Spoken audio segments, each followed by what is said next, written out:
We're going to start our journey of finding zeros of polynomials. Okay, so we're going to define what zeros are, and with every zero we can determine a multiplicity, so we'll define that as well. Mostly through examples, two pretty simple concepts. But the key in this video is we're going to look at polynomials that factor. Okay, so that's kind of key, because later on we'll look at finding zeros and multiplicities in more complex cases. Alright, so first, what is a zero? What is a zero? A zero is an input or an x value that makes the entire, that's important, the entire polynomial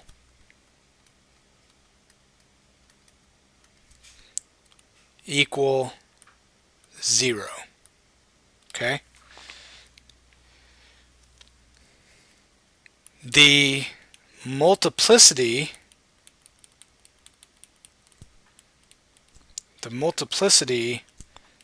of a zero is how many times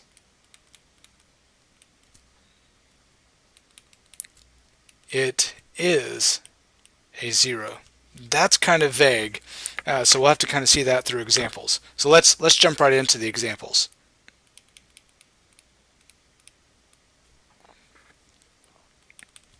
Determine the zeros. In fact, let's label this examples. These will be the instructions for all the examples. Determine the zeros and their multiplicities. Okay? Alright, so example 1. We're going to start with polynomials that not only factor, but that are factored already. So f of x equals x plus 2 quantity cubed times x minus 1. So zeros, when we want to find the zeros, we want this whole thing, this whole polynomial, to equal 0. And the beauty about it being factored is that when it's factored, that means that for this to be true, x plus 2, one of the factors, x plus 2 has to be 0, or the other factor, x minus 1, has to be 0. Right? If x plus 2 equals 0, no matter what that is, when I cube it, I get 0. And when I multiply by whatever this is, I still get 0. So the only way the entire polynomial here could be 0 is if one of the two factors here is 0. So that means we're solving for x because zeros are x values, right? If that's the variable you're using as your input. So I need to solve these equations for x now. So x equals negative 2, x equals 1.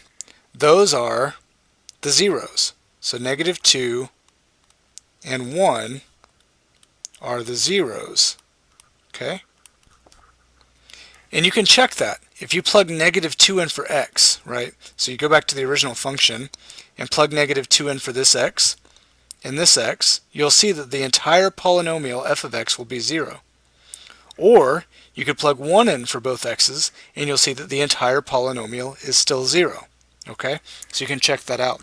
Hopefully you can see it without actually plugging the numbers in. Now, what are their multiplicities?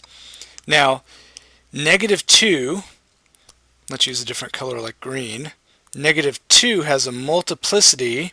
Well, how many times is negative 2 a 0? Well, negative 2 came from the x plus 2 cubed, which is the same thing as x plus 2 times x plus 2 times x plus 2. So negative 2 is a 0 3 times because this factor occurs 3 times. So it has multiplicity 3. Positive 1 came from the x minus 1, which occurs only once. So it's a 0 one time. So 1 has a multiplicity of 1. So negative 2 has a multiplicity of 3. Positive 1 has a multiplicity of 1. Okay? And you might notice that if you were to multiply this polynomial out, you get a degree 4 polynomial, x to the 4th plus some lower degree stuff. If you add your multiplicities, they should always equal the degree of the polynomial. Okay, so that's another thing, another observation you can make here. All right, let's do another example of a factored polynomial, finding the zeros and multiplicities. So number 2, let's look at f of x equals 2x plus 1 to the 4th power times x plus 5 to the 2nd power. So the only time that this whole thing equals 0 is if one of the two factors is 0. Because it's factored, they're multiplied, right? So if it's factored, you just set each factor equal to 0. So in this case, x is negative 1/2, and in this case, x equals negative 5. Those are the zeros. And the multiplicity of negative 1/2 is 4. And the multiplicity of negative 5 is 2. See how simple that is? And again, that's because this polynomial is factored. Okay, let's go to example 3. F of x equals 2x cubed times 3x minus 4 to the 7th times x minus 9 to the 10th. This guy's factored as well, so it equals 0 if 2x cubed equals 0, 3x minus 4 equals 0, x minus 9 equals 0. Okay, so this guy's kind of new. This is we have 3 factors now. This first one's a little bit different. If I were to solve this for x, I would divide both sides by 2. So now I've got x cubed equals 0. And then take the cube root of both sides to undo the cube. So x equals 0. So anytime you have x as a factor, 0 will be a 0. So that one's kind of tricky. You can see that I put parentheses around my x here. That can kind of help, because then it looks like these other factors that are in parentheses. Okay, so that might be a tip that helps you out. So let's go ahead and do the multiplicity of 0. 0 came from x, which has an exponent of 3, meaning x equals 0 has a multiplicity of 3. Okay, so that's our first 0 in multiplicity. The next one will be x equals 4/3, which has a multiplicity of 7. And the last one is a 0 of 9, which has a multiplicity of 10. So those are the 3 zeros with their multiplicities. Alright, example 4. Now we're going to go to polynomials that do factor but are not factored. Okay, so we've got f of x equals x squared plus 2x minus 3. It's much more difficult to figure out what to plug in for x to make this whole thing equal 0. But if we factor it, that can help us. So if we factor this guy, rewrite the function, to get x squared, I need x times x, and to get my 3, I need 1 times 3. Now it's negative 3, so one of those will be negative, one will be positive. To get a positive 2 in the middle, I'd have to have a positive 3 and a negative 1. Now you use any technique you want to factor that. You should know how to factor already. So you might use the AC method, guess and check, the quadratic formula, whatever technique you want. You should be able to factor that like this. But now that it's factored, it's easy to see that our zeros are where the factors equal 0. So x could be 1, x could be negative 3, and these are both raised to the first power, so they both have multiplicity 1. Okay? All right, very good. Let's move on to example 5. f of x equals x to the fourth minus 11x squared plus 18. This one's a bit tougher. So to factor it, again, use whatever techniques you know. I'll run you through my process quickly. To get x to the fourth, I need x squared times x squared. And to get an 18 here and an 11 there, I'm going to use 9 and 2 as my constants here. 18's positive and 11's negative, so both of these numbers have to be negative. Now, I have not factored this completely because they're still degree 2. They're still quadratic.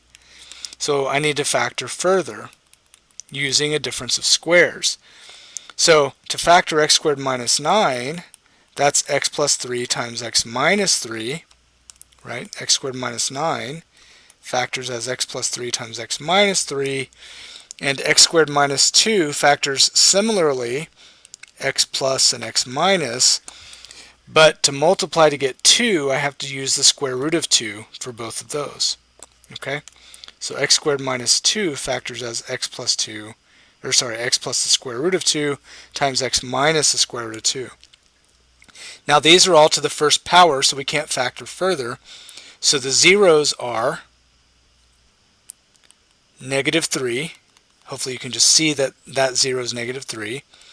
X equals 3. X equals the negative square root of 2. And x equals the positive square root of 2.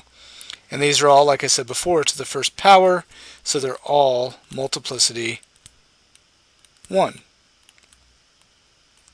Alright, pretty simple once you get it factored. If you struggle with the factoring, you may need to go back and review the factoring techniques. Okay, our final example, 6. f of x equals 3x cubed minus 24x squared plus 48x. Factoring that, I need to pull out a common factor of 3x, which leaves behind x squared minus 8x plus 16. Okay? Then I need to break down my x squared minus 8x plus 16. So I'll just copy my 3x. And to get x squared, I have x times x.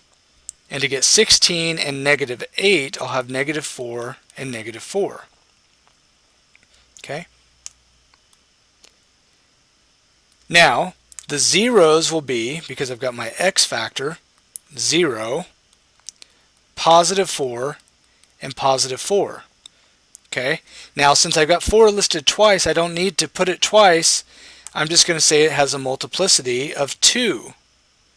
And then my x is to the first power, so that has a multiplicity of 1. And that's how you get zeros and multiplicities from factored polynomials. The key is being able to factor when necessary.